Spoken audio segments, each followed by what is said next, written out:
Father గురించి చెప్పమంటే ఈ ప్రపంచానికి ఏం చెప్తారు? ఏం లేదండి. రీసెంట్ గా మా ఫాదర్ చనిపోయారు. బట్ ఆ బాండింగ్ అనేది ఎలా ఉంటుందంటే నాకు తెలుసు. హ్మ్.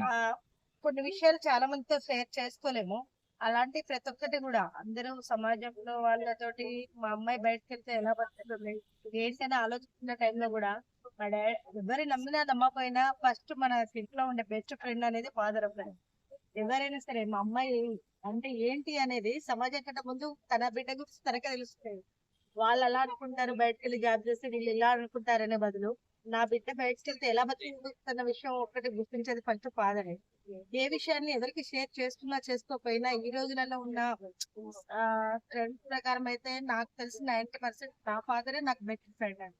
ఎందుకంటే చాలా మంది నేను ఒక మూవీ మేకప్ ఆర్టిస్ట్ ని బయటకు వెళ్ళి దాంట్లో మేకప్ చేయడానికి వెళ్ళినప్పుడు చాలా మంది అంటారు ఆ సినిమా ఫీల్డ్ ఎలా ఉంటుంది ఏంటి, నువ్వు ఎందుకు వెళ్తున్నావు, అక్కడ వాళ్ళు ఎలా ఉంటారు, మనకు చాలా చిన్న పల్లెటూరు అండి, ఎందుకు వెళ్తున్నావు హైదరాబాద్ 10 మంది ఉంటారు నువ్వు బ్రతకగలుగుతావారంటే లేదు నా బిడ్డ ఎక్కడ పోయినా కూడా తన ఏంటో నాకు తెలుసు, తన బ్రతకగలుగుతుందని చెప్పండి.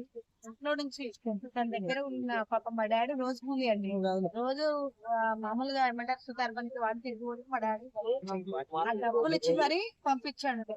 ఈడ బతకగలుగుతున్నాడు ఎలాగైనా వీలు చేసి పంపించగలిగాడు. ఈ రోజు మా డాడీ నాతో లేడానికి చాలా బాధపడుతున్నాను.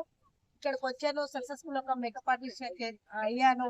ఆ, నాకు నేను ప్రూవ్ చేసుకోగలిగా కానీ ప్రూవ్ చేసుకునేసరికి మా ఫాదర్ నాతో లేకపోవడం చాలా చాలా చాలా బాధ.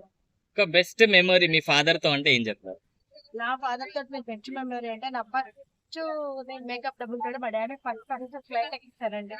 మా డాడీ సూపర్. మా అది నేను బెస్ట్ మెమరీ కనిపిస్తాను. ఎందుకంటే ఇప్పుడు పొలంలో ఉండి పొలం పనులు చేసుకుంటూ ఆయన 25 సంవత్సరాలు 30 సంవత్సరాలు నాకు ఊహ తెలిసిన కానీ ఆ పొలంలో ఉండడం తప్ప ఊర్లో తప్ప బయటకు వచ్చిన ఆయన కాదు.